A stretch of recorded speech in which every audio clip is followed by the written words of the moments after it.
Hello friends, welcome back to my channel. आज की video में हम लोग डिस्कस करेंगे गाउट के ड्रग थेरेपी के बारे में। हमारा सीक्वेंस रहेगा कि हम पहले समझेंगे कि गाउट क्या होता है, उसकी पैथोफिजियोलॉजी क्या है। उसके बाद हम लोग देखेंगे कि एक्यूट गाउट के ट्रीटमेंट में हम लोग कौन से ड्रग का यूज करते हैं, फिर क्रोनिक गाउट के ट्रीटमेंट में हम लोग कौन से ड्रग का यूज करते हैं, फिर लास्ट में हम लोग दो मेन ड्रग्स के बारे में पढ़ेंगे जिनके बारे में शॉर्ट नोट्स पूछा जा सकता है एग्जाम्स के अंदर। तो बिना टाइम वेस्ट किए हुए शुरू करते हैं गाउट के डेफिनेशन से। It is a form of arthritis characterised by severe pain, redness and tenderness in joints. तो क्या क्या देखने को मिला गाउट के अंदर? पेन, रेडनेस और टेंडरनेस देखने को मिलती है जॉइंट्स के पास। Pain and inflammation occurs when too much uric acid crystallizes and deposit in the joints. Pain और इन्फ्लेमेशन का मेन रीजन क्या है? यूरिक एसिड का डिपोजिशन जॉइंट्स पे। हमारी बॉडी के अंदर जब भी यूरिक एसिड का लेवल बढ़ेगा तो गाउट होने के चांसेस होंगे। अब हमारी बॉडी के अंदर किसी भी चीज का लेवल कब बढ़ता है? या तो उसका सिंथेसिस बढ़ गया हो या फिर उसका एलिमिनेशन या सिक्रीशन कम हो गया हो हमारी बॉडी से। तो यूरिक एसिड का लेवल भी हमारी बॉडी के अंदर तभी बढ़ेगा जब यूरिक एसिड का सिंथेसिस बढ़ गया हो हमारी बॉडी के अंदर। और इसका सिंथेसिस बढ़ने का मेन रीजन ये है कि जैंथिन ऑक्सीडेज एंजाइम, जो कि यूरिक एसिड के फॉर्मेशन में हेल्प करता है, उसकी एक्टिविटी इनहेंस हो गई हो, यानी कि उसकी एक्टिविटी बढ़ गई हो, तब उसका सिंथेसिस बढ़ जाएगा। दूसरा मेन रीजन है यूरिक एसिड के लेवल बढ़ने का कि उसका सिक्रीशन कम हो गया हो ट्यूब्यूल से। जो अपना यूरिक एसिड है वो बॉडी से एलिमिनेट होने के लिए प्लाज्मा से अपने किडनी ट्यूब्यूल्स के अंदर आता है थ्रू ट्यूबुलर सिक्रीशन, जिसके लिए एक पंप लगता है यूरिक एसिड ट्रांसपोर्टर पंप। जब इस पंप की एक्टिविटी डिक्रीज हो जाती है तो यूरिक एसिड जो होता है वो प्लाज्मा से ट्यूब्यूल्स में नहीं आ पाता, तो उसका एलिमिनेशन नहीं हो पाता, तो ब्लड के अंदर यूरिक एसिड का लेवल बढ़ जाता है। जब ब्लड के अंदर यूरिक एसिड का लेवल बढ़ जाएगा तो वो जॉइंट्स के अंदर साइनोवियल टिश्यू और फ्लूइड में डिपॉजिट होना स्टार्ट हो जाएगा। इस डिपोजिशन को हम लोग बोलते हैं टोफाई। जब साइनोवियल टिश्यूज में, साइनोवियल फ्लूइड्स में यूरिक एसिड डिपॉजिट हो जाएगा तब जो साइनोवियल सेल्स होती हैं वो इनगल्फ करती हैं यूरिक एसिड को, और वो इनगल्फ करने के बाद वो सीक्रेट आउट करते हैं कुछ कीमो अट्रैक्टेंट प्रोटीन्स, जिससे डब्ल्यूबीसी का माइग्रेशन बढ़ जाता है जॉइंट स्पेस में। और जब डब्ल्यूबीसी माइग्रेट करके जॉइंट स्पेस में आ जाती हैं तो वो कुछ इन्फ्लेमेटरी मीडिएटर्स सीक्रेट आउट करती हैं, जिस वजह से इन्फ्लेमेशन देखने को मिलता है। इन्फ्लेमेशन होगा तो साइनोवियल टिश्यूज का डैमेज होगा और जो बोन्स होती हैं उसका इरोजन होना स्टार्ट हो जाएगा। इन्फ्लेमेशन की वजह से जॉइंट्स पे एसिडिक इन्वायरमेंट हो जाएगा, यानी कि वहां का पीएच जो होगा वो डाउन हो जाएगा। और जब एसिडिक इन्वायरमेंट होता है वो और ज्यादा फेवर करता है यूरिक एसिड के डिपोजिशन को, तो मोर प्रेसिपिटेशन ऑफ यूरिक एसिड, जिससे मोर डिपोजिशन ऑफ यूरिक एसिड। तो ये पूरी साइकिल चलती जाती है कि यूरिक एसिड डिपोजिट होगा जिससे पीएच कम होगा, जिससे और ज्यादा यूरिक एसिड डिपोजिट होना स्टार्ट हो जाएगा। यही है पैथोफिजियोलॉजी अपने गाउट की। अब आइए हम लोग समझते हैं एक्यूट गाउटी आर्थराइटिस के ट्रीटमेंट के बारे में। तो जब भी पेशेंट हमारे पास आएगा गाउट का कंप्लेन लेके, तो हमें क्लिनिकल प्रेजेंटेशन क्या देखने को मिलेगी? रेडनेस, स्वेलिंग, इन्फ्लेमेशन और पेनफुल ज्वाइंट्स जो होंगे वो हमारे मेन क्लिनिकल प्रेजेंटेशन होंगे। एक्यूट गाउट के ट्रीटमेंट के लिए हमें main 3 class of drug use करने होते हैं। पहला हमारा मोस्ट कॉमन ड्रग रहेगा यूज करने के लिए एनसेड्स, उसके बाद हम यूज करेंगे कॉल्चिसिन्स, और लास्ट में हमारा ड्रग ऑफ चॉइस रहेगा कॉर्टिकोस्टेरॉइड्स। एक्यूट गाउट के लिए 3 ड्रग कौन कौन से? एनसेड्स, कॉल्चिसिन और कॉर्टिकोस्टेरॉइड्स। अब आइए इनके बारे में एक एक करके पढ़ते हैं। एनसेड जो होता है वो बेस्ट ड्रग होता है एक्यूट गाउट के ट्रीटमेंट के लिए, क्योंकि इसकी एफिकेसी हाई होती है। निमेसुलाइड, इंडोमेथासिन, नेप्रोक्सिन और पायरोक्सिकैम जो होंगे मेन ड्रग रहेंगे हमारे एनसेड्स में, जो कि गाउट के ट्रीटमेंट के लिए देते हैं। इसका मैकेनिज्म ऑफ एक्शन हम डिस्कस कर चुके हैं कि ये कॉक्स एंजाइम इनहिबिटर होते हैं, जिससे प्रोस्टाग्लैंडिन का सिंथेसिस इनहिबिट हो जाएगा, जिससे इन्फ्लेमेटरी मीडिएटर्स का रिलीज कम हो जाएगा। जब इन्फ्लेमेटरी मीडिएटर्स होंगे ही नहीं तो इन्फ्लेमेशन कहां से होगा? लेकिन एक नोट पॉइंट है कि aspirin is Contra indicated in gout treatment, यानी कि हम लोग एस्पिरिन को गाउट के ट्रीटमेंट के अंदर हम लोग नहीं यूज करते हैं, जिसका मेन रीजन है कि aspirin competes with uric acid in kidney and decreases its elimination which results in hyperuricemia. अब आइए इसको समझते हैं। जो अपना एस्पिरिन होता है और यूरिक एसिड है, दोनों एसिडिक नेचर के हैं और दोनों ही ब्लड से ट्यूब्यूल्स में आने को ट्राई करते हैं, और ये दोनों सेम ट्रांसपोर्टर पंप के थ्रू ब्लड से किडनी ट्यूब्यूल्स में आते हैं। तो जो एस्पिरिन होता है वो कॉम्पिटिटिवली इनहिबिट कर देता है यूरिक एसिड के ट्यूबुलर सिक्रीशन को, जिस वजह से यूरिक एसिड जो होता है वो प्लाज्मा से ट्यूब्यूल्स में नहीं आ पाता, तो यूरिक एसिड का लेवल प्लाज्मा के अंदर बढ़ जाता है, इसलिए कॉज कर देता है हाइपरयूरिसीमिया। इसलिए हम लोग एस्पिरिन को गाउट के ट्रीटमेंट में नहीं देते हैं, क्योंकि ये और हाइपरयूरिसीमिया करवा देता है। सेकेंड क्लास और ड्रग रहेगा हमारा कॉल्चिसिन। कॉल्चिसिन जो होता है उसकी एफिकेसी एनसेड्स के सिमिलर ही होती है, और इसका जो एक्शन होता है वो फास्ट एक्शन होता है। जो अपना कॉल्चिसिन है वो 2 टाइप के एक्शन शो करता है। Colchicine is inhibitor of beta tubulin protein. Colchicine जो होता है वो बीटा ट्यूबुलिन प्रोटीन को इनहिबिट करता है, और बीटा ट्यूबुलिन प्रोटीन जो होती है वो सेल के माइग्रेशन में हेल्प करती है। तो जब बीटा ट्यूबुलिन प्रोटीन इनहिबिट हो गया तो इन्फ्लेमेटरी सेल्स का माइग्रेशन नहीं होगा जॉइंट स्पेस में, तो इन्फ्लेमेशन नहीं होगा। और जो अपना कॉल्चिसिन है वो इन्फ्लेमेटरी मार्कर्स की रिलीज को भी इनहिबिट करता है जॉइंट स्पेस पे, या फिर जहां पे इन्फ्लेमेशन हो रहा है वहां पे इन्फ्लेमेटरी मार्कर्स के रिलीज को इनहिबिट करेगा। जब इन्फ्लेमेटरी मार्कर्स रिलीज नहीं होंगे तो इन्फ्लेमेशन नहीं होगा। लेकिन जो अपना कॉल्चिसिन है उसके कोई डायरेक्ट एंटी इन्फ्लेमेटरी, एनाल्जेसिक या एंटीपायरेटिक एक्शन अभी तक देखने को नहीं मिला है। अब आइए इसके डोज के बारे में डिस्कस कर लेते हैं। तो अपना जो कॉल्चिसिन है उसको 0.5 ग्राम डोज दिया जाता है, और इसको हर 3 घंटे में रिपीट किया जाता है। दिन में इसको 4 बार देते हैं, इसलिए बोलते हैं QID है ये। जो कॉल्चिसिन है वो कंट्रोल करता है गाउट के अटैक को इन 10 to 12 आवर्स, यानी कि इसका जो इफेक्ट होगा 10 से 12 घंटे में देखना स्टार्ट हो जाएगा। अब आइए कॉल्चिसिन की कुछ फार्माकोकाइनेटिक प्रॉपर्टी के बारे में डिस्कस करेंगे, फिर हम फर्दर चलेंगे उसके साइड इफेक्ट्स के बारे में। फार्माकोकाइनेटिक प्रॉपर्टी में सबसे पहली प्रॉपर्टी है हमारी कि एल्कलाइन नेचर का होता है। जो अपना कॉल्चिसिन है वो प्लांट प्रोडक्ट है, कॉल्चिकम ऑटोमोनियल प्लांट से इसको डेराइव किया जाता है, तो एल्कलाइन नेचर का होगा। हम जानते हैं कि जो प्लांट प्रोडक्ट होते हैं बेसिकली एल्कलाइन नेचर के होते हैं। लिपिड सॉल्युबल होता है अपना कॉल्चिसिन। लिपिड सॉल्युबल है तो इसका मेटाबॉलिज्म भी लीवर में होगा, और ये प्लाज्मा प्रोटीन के साथ बाउंड करता है। इसकी जो हाफ लाइफ होती है वो बहुत कम होती है, और अपना कॉल्चिसिन है जो उसको प्रेगनेंसी के अंदर कॉन्ट्रा इंडिकेट करते हैं, यानी कि इसको प्रेगनेंसी के अंदर अवॉइड करते हैं। साइड इफेक्ट में हम देखें अगर तो मोस्ट कॉमन साइड इफेक्ट है GIT side effect. GIT side effect में नोजिया, वॉमिटिंग और डायरिया देखने को मिलता है। NVD यानी कि नोजिया, वॉमिटिंग और डायरिया। कॉल्चिसिन के यूज से सीवियर डायरिया देखने को मिलता है, क्योंकि कॉल्चिसिन जो होता है वो माइटोटिक पॉइजन है, और माइटोटिक पॉइजन होने की वजह से ये जो अपने म्यूकोसल सेल्स होती है GIT के अंदर उसका माइटोसिस रोक देता है। जब उसका माइटोसिस रुक जाता है तो वो सेल रिजनरेट नहीं हो पाती, जिस वजह से फूड का मल एब्जॉर्प्शन हो जाता है, और वो सीवियर डायरिया के फॉर्म में इसको हम लोग देख सकते हैं कि सीवियर डायरिया हो रहा है, यानी कि फूड का मल एब्जॉर्प्शन हो रहा है। Abdominal pain, blood in stools और हाई रिस्क ऑफ ब्लीडिंग भी साइड इफेक्ट है अपने कॉल्चिसिन का। जब कॉल्चिसिन को हम लोग हाई डोज के अंदर देते हैं तो टॉक्सिसिटी शो कर सकता है CNS के अंदर, और ये मसल पैरालिसिस भी शो करता है, मेनली रेस्पिरेटरी फेल्योर, क्योंकि रेस्पिरेटरी मसल्स को पैरालाइज करेगा तो रेस्पिरेटरी फेल्योर्स होने के चांसेस होते हैं।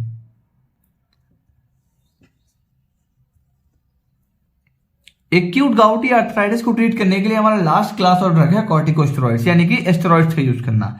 लेकिन हम लोग एस्टेरॉइड्स को बहुत रेयरली यूज करते हैं एक्यूट गाउट आर्थराइटिस के ट्रीटमेंट के अंदर, क्योंकि एस्टेरॉइड्स का जो बहुत सारे साइड इफेक्ट्स होते हैं।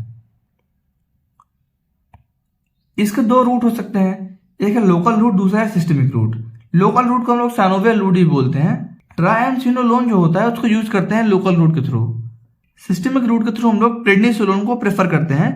कॉर्टिकोस्टेरॉइड्स को यूज करते हैं उन पेशेंट्स के अंदर जिनके अंदर कोई किडनी डिसीज हो या फिर पेप्टिक अल्सर डिसीज हो, क्योंकि जिनके अंदर किडनी डिसीज होगी या पेप्टिक अल्सर डिसीज होगी वो टॉलरेट नहीं कर पाते हैं एनसेड्स और कॉल्चिसिन को। तो हमारा ये बात हो गई एक्यूट गाउटी आर्थराइटिस के ट्रीटमेंट के अंदर, जिसपे हम लोगों ने 3 मेन क्लास के ड्रग के बारे में बात किया, जो कि पहला है हमारा एनसेड, दूसरा है कॉल्चिसिन, तीसरा है कॉर्टिकोस्टेरॉइड्स। अब आइए हम लोग बात करते हैं क्रोनिक गाउटी आर्थराइटिस के ट्रीटमेंट के लिए। तो हमको ट्रीटमेंट को समझने के पहले एक आध 2 पॉइंट समझना पड़ेगा।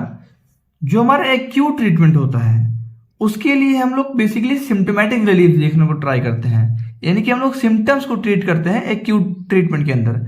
लेकिन जो हमारा क्रोनिक ट्रीटमेंट या फिर मेंटेनेंस ट्रीटमेंट होता है उस पर हम लोग कॉज को ट्रीट करने का ट्राई करते हैं।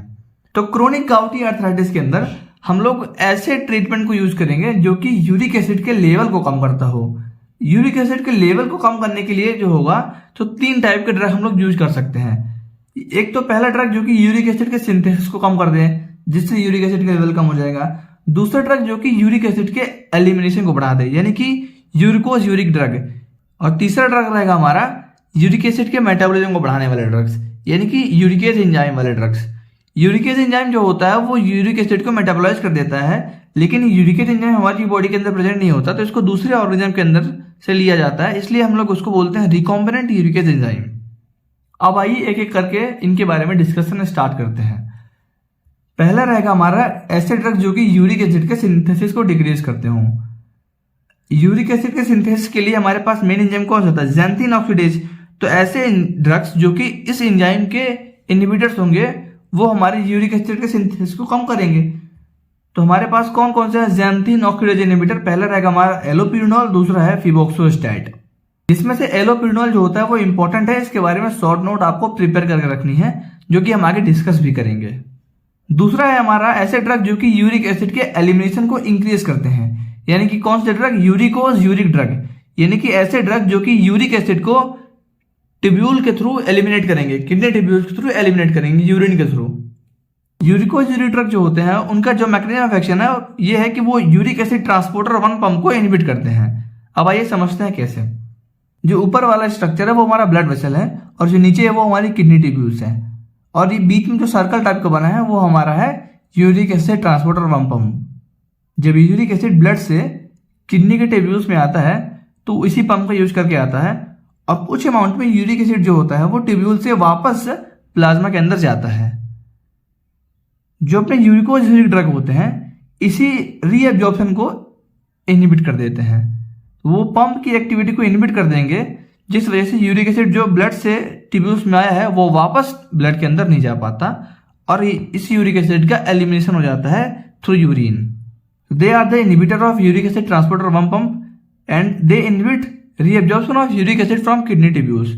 इसके अंदर हमको प्रोबेनेसिड, लोसार्टन, बेंजब्रोमेरोन और लेसिन्यूराइड ड्रग्स देखने को मिलेंगे, जिसको हम लोग याद कर सकते हैं बीपीएल से।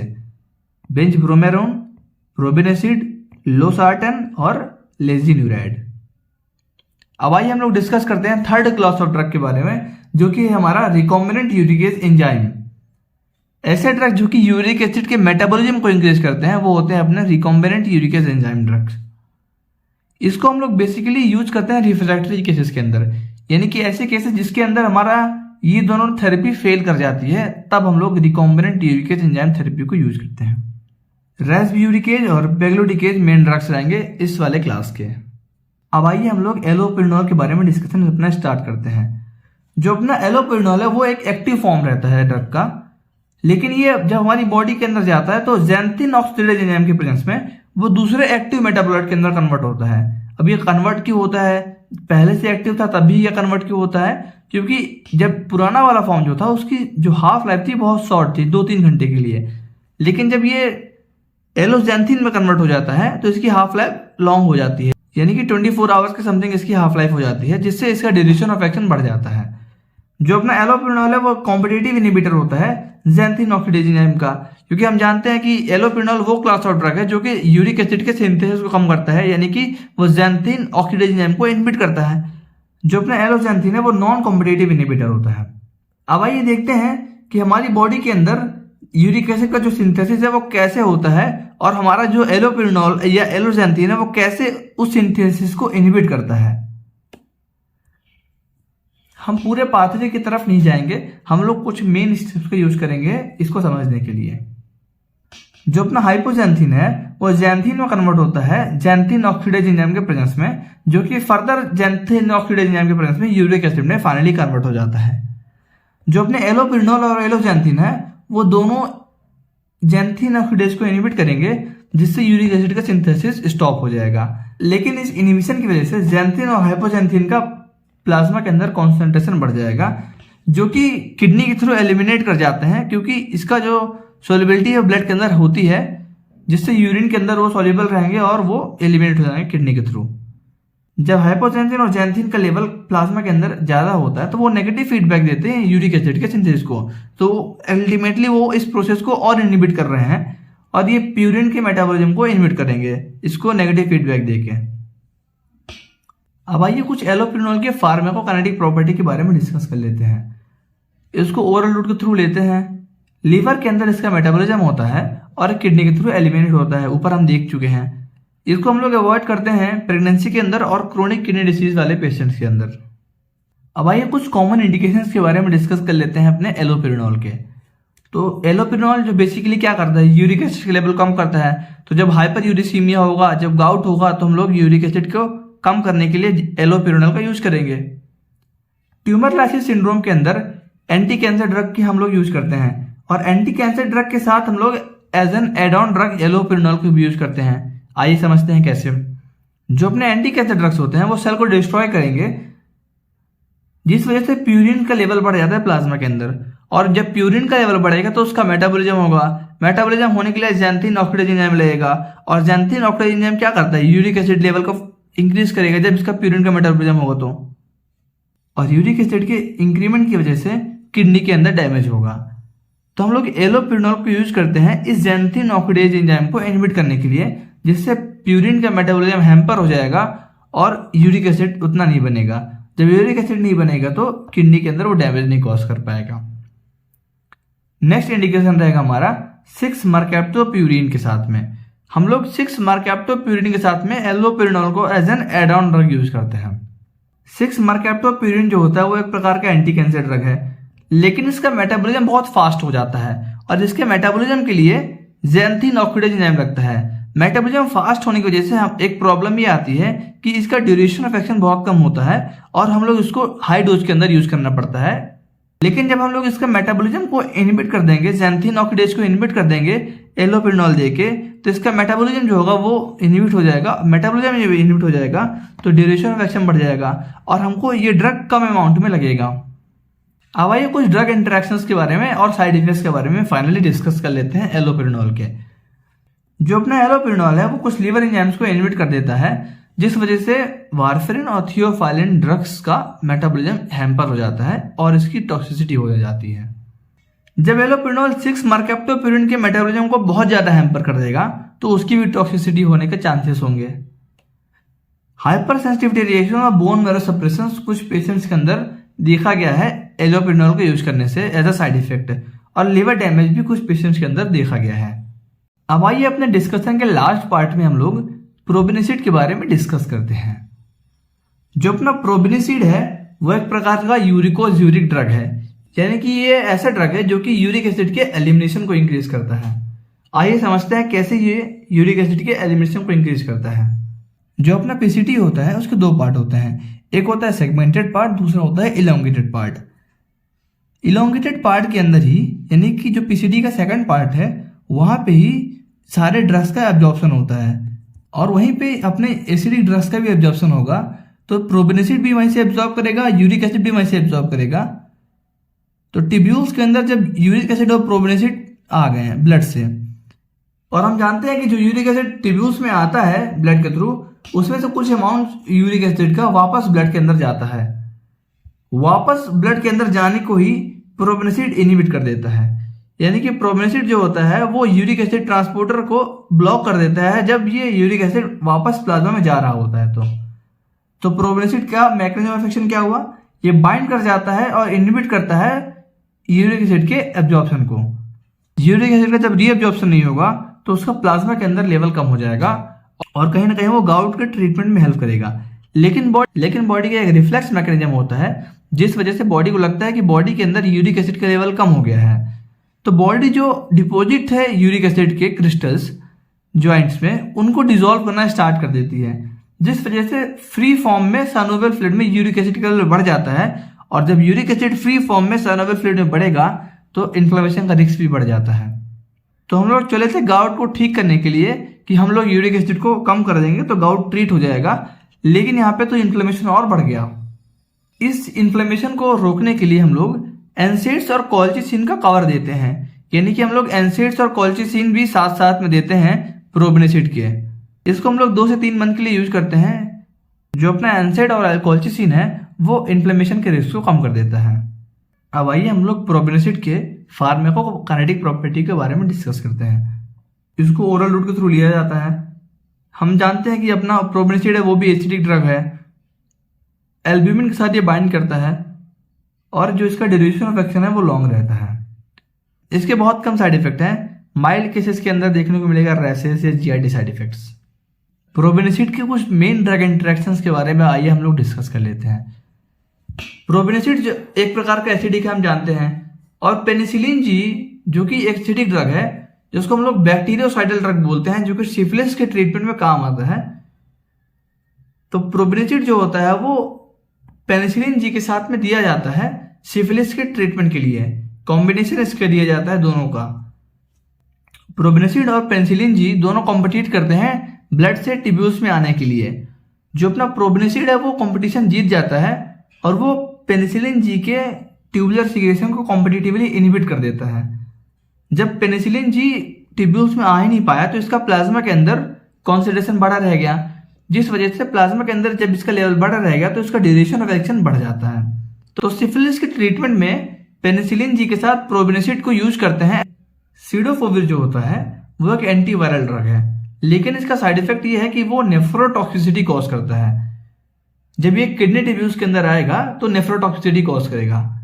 लेकिन जो अपना प्रोबेनिसिड है वो अगर हम लोग सिडोफोविर के साथ में देते हैं तो ये सिडोफोविर को कॉम्पिटिटिवली इनहिबिट कर देगा, तो इसका ट्यूबुलर सिक्रेशन नहीं हो पाएगा, तो ये किडनी टिब्यूल्स में आ ही नहीं पाएगा। और जब सिडोफोविर किडनी टिब्यूल्स में नहीं आएगा तो नेफ्रोटॉक्सिसिटी उसकी स्टॉप हो जाएगी। तो हम लोग सिडोफोविर के साथ में प्रोबेनिसिड को एज एन एड ऑन रख देते हैं। एस्पिरिन को प्रोबेनिसिड के साथ हम लोग अगर देंगे तो एस्पिरिन जो होगा वो प्रोबेनिसिड के एक्शन को रोक देगा। प्रोबेनिसिड का एक्शन जब रुक जाएगा तो हाइपर यूरिसीमिया हो जाएगा। लास्ट ड्रग इंटरेक्शन रहेगा हमारा नाइट्रोफ्यूरेंटोइन विथ प्रोबेनिसिड। नाइट्रोफ्यूरेंटोइन जो है वो यूटीआई के ट्रीटमेंट में हेल्प करता है। नाइट्रोफ्यूरेंटोइन जो है वो सिक्रीट होता है किडनी टिब्यूल्स के अंदर। अब जो प्रोबेनिसिड है वो इसके एक्शन को रोक देता है, क्योंकि जो अपना प्रोबेनिसिड है वो इनहिबिट कर देता है नाइट्रोफ्यूरेंटोइन को किडनी के अंदर सिक्रीट होने से, जिस वजह से जब किडनी के अंदर नाइट्रोफ्यूरेंटोइन आएगा ही नहीं तो यूरिटर, यूट्रस, इन सब जगह पे जाके ट्रीटमेंट नहीं शो कर पाएगा। क्योंकि यूटीआई के लिए अगर ट्रीट करना है तो उस ड्रग्स को कंपलसरी है कि वो टिब्यूल्स के अंदर आ पाए, लेकिन जो अपना प्रोबेनिसिड है वो टिब्यूल्स के अंदर उसको नहीं आना देता, जिस वजह से ट्रीटमेंट जो रहता है वो फेल हो जाता है। तो ये बात हुई कुछ ड्रग इंटरेक्शंस के बारे में प्रोबेनिसिड के। अगर आपको वीडियो पसंद आई हो तो वीडियो को लाइक करें और हमारे चैनल को सब्सक्राइब करके रख लें ताकि आप लोगों से कोई वीडियोस मिस ना हो। और इन वीडियोस को आप लोग अपने सोशल मीडिया ग्रुप के अंदर भी शेयर करें। और इन वीडियोस की नोट्स के लिए आप हमारे टेलीग्राम चैनल medmonk21 को ज्वाइन कर लीजिए, जिसका जो लिंक है मैं डिस्क्रिप्शन बॉक्स में और कमेंट बॉक्स पे पिन कर दूंगा। इस वीडियो के लिए इतना ही, मिलते हैं अगली वीडियो पे, तब तक के लिए गुड बाय।